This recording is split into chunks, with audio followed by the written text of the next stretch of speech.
भारतीय जनता पार्टीचे अध्यक्ष माजी सहकारी आमदार निरंजनजी डावखरे, माजी कुलगुरू सन्माननीय अरुण सावंत साहेब, मॅक्स महाराष्ट्र चे संपादक माझे मित्र रवींद्र आंबेकर, हिरवळ प्रतिष्ठानचे अध्यक्ष, पाणी या विषयामध्ये कोकणामध्ये चळवळ उभी करणारे माझे मित्र किशोर धारिया, सन्माननीय अनंत भालेकर, रवींद्र प्रभुदेसाई, माझे मित्र महाराष्ट्राचे पत्रकार, बरेच दिवसातनं प्रवीणची आज भेट होते, ते प्रवीण मुळे, आजच्या या भव्य दिव्य आणि प्रोत्साहनपर अशा कार्यक्रमाचे प्रमुख आयोजक संजय यादवराव, त्यांचे सर्व सहकारी, व्यासपीठावरील सर्व सन्माननीय मान्यवर आणि ज्यांना ज्यांना या ठिकाणी पुरस्कार मिळाला ते पुरस्कार प्राप्त सर्व मान्यवर बंधू भगिनींनो आणि उपस्थित सर्व क्षेत्रातील मान्यवर, खरं म्हणजे संजय यादवराव याचं मी मनापासून अभिनंदन करतो की एखादा विषय 15-20 वर्ष सातत्यानं लावून धरणं म्हणजे ध्येयवेळा काय असू शकतो. कोकणच्या विषयीची आपली आत्मीयता, कोकणची उद्योजकता वाढली पाहिजे. मी गेले 15-20 वर्ष बघतोय की तेच विषय. आंब्याचं उत्पादन पाडलं पाहिजे, शेतकऱ्यांचा आणून मुंबईच्या 5 स्टार हॉटेलला सन्मान करायचा, रिसॉर्ट चालवतायत, पर्यटनात काम करतायत, पाण्यात कोण काम करतंय, आदिवासींसाठी काम करतंय, त्यांना सन्मानित करायचं. आणि अशा प्रकारच्या कार्यक्रमांच्या माध्यमातून माझ्या कोकणची समृद्धी कशी होईल हा एकच ध्यास घेऊन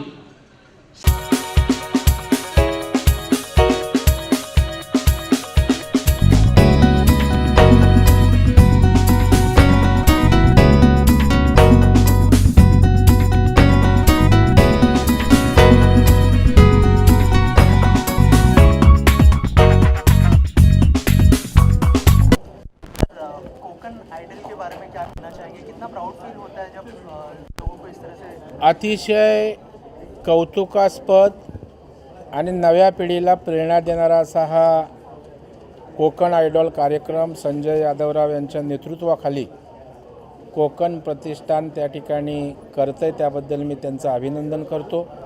कारण या कार्यक्रमाच्या निमित्तानं जे खडतर परिश्रम करून उद्योजक पुढे येत आहेत त्यांच्या मेहनतीचा सन्मान त्या ठिकाणी होतो.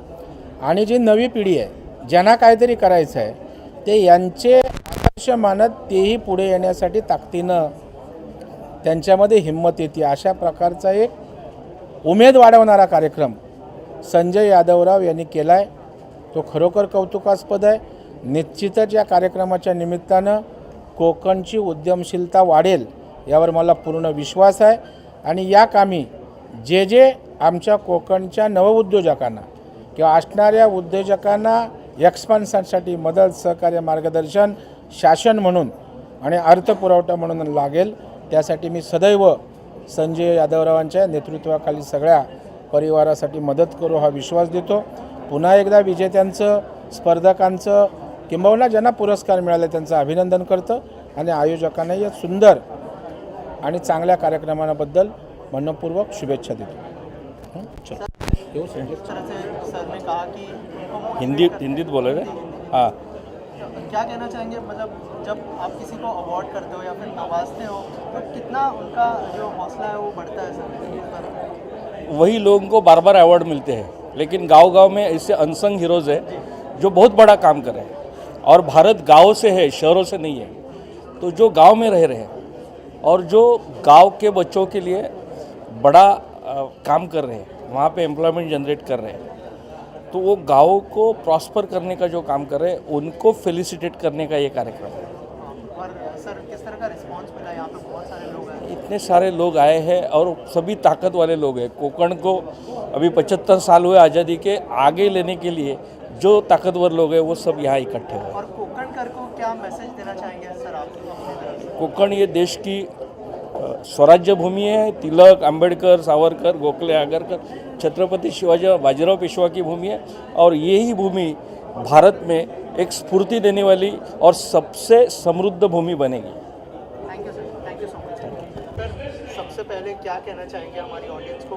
कोंकण में जो आप काम करें थोड़ा सा उस बारे में बताइए, खुद को इंट्रोड्यूस कीजिए ऑडियंस। मैं एडवोकेट ओएस पेचकर, माननीय उच्च न्यायालय में प्रैक्टिस करना वाला वकील हूँ। मैं मूल का चिपलून का रहवासी हूँ।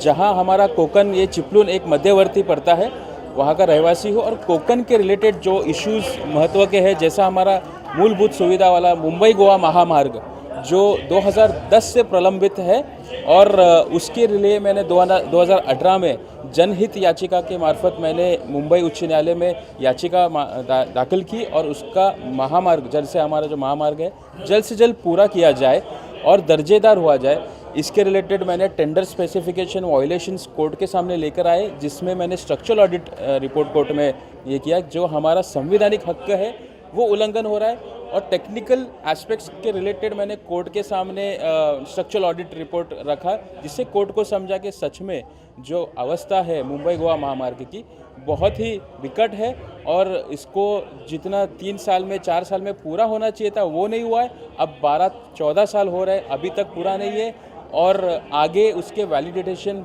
बढ़ते जा रहे हैं। मेरे एफिडेविट्स में दिया था कि 2019 में पूरा करेंगे, पर अब 2022 है फिर भी पूरा नहीं किया। उसके रिलेटेड मैंने कंटेम्प्ट पिटिशन भी फाइल किया है सरकार के अधिकारियों के विरोध में। आज उसी काम और जैसे महापुर रिलेटेड जो चिपलून में आपके सबको पता होगा, जुलाई में चिपलून और महाड़ में जो फ्लड्स आए थे, वो हमारा जो प्रशासन है उसने कहीं तो डिज़ास्टर मैनेजमेंट को, जो डिस्ट्रिक्ट प्लान होता है, उसको इम्प्लीमेंट करने के लिए उनकी कमतरता थी। सिर्फ बारिश के ऊपर उन्होंने आरोप करके अपना हाथ ऊपर किया और जो इंसानी काम है या जो प्रशासन का काम है वो उन्होंने बिल्कुल करा नहीं। उस रिलेटेड भी मैंने मुंबई उच्च न्यायालय में जनहित याचिका दाखिल की। उस कोकण के रिलेटेड मैं कोशिश कर रहा हूँ कि मेरे कोकण को न्याय मिले और संवैधानिक हक के मार्फत मुझे न्याय मिले। उसके लिए मैंने 2 याचिका दाखिल की और आज इस याचिका रिलेटेड जो कोकण भूमि प्रतिष्ठान है इसका भी मुझे काफ़ी सपोर्ट है। लोगों ने मुझे पैरेलली जो जनता ने रोड्स पे उतर के उसमें आंदोलन किया उसके भी मुझे बहुत सपोर्ट मिला।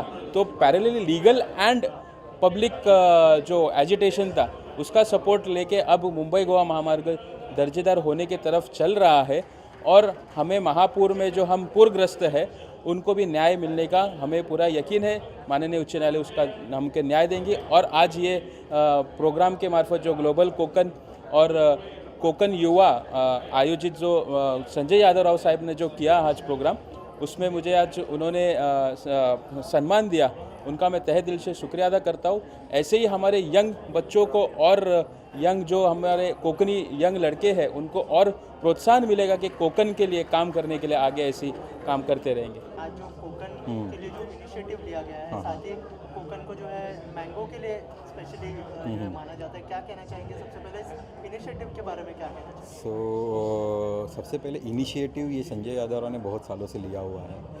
आज कोरोना के बाद कोरोना के बाद का ये आई गेस पहला इवेंट रहेगा कोकण भूमि प्रतिष्ठान के माध्यम से, जिसमें हम आई लिव बैंक्वेट्स जो हमारा ये जो जिस बैंक्वेट में आप खड़े हो वो हम उनसे साथ जुड़ के ये इनिशिएटिव को हम आगे लेके जा रहे हैं।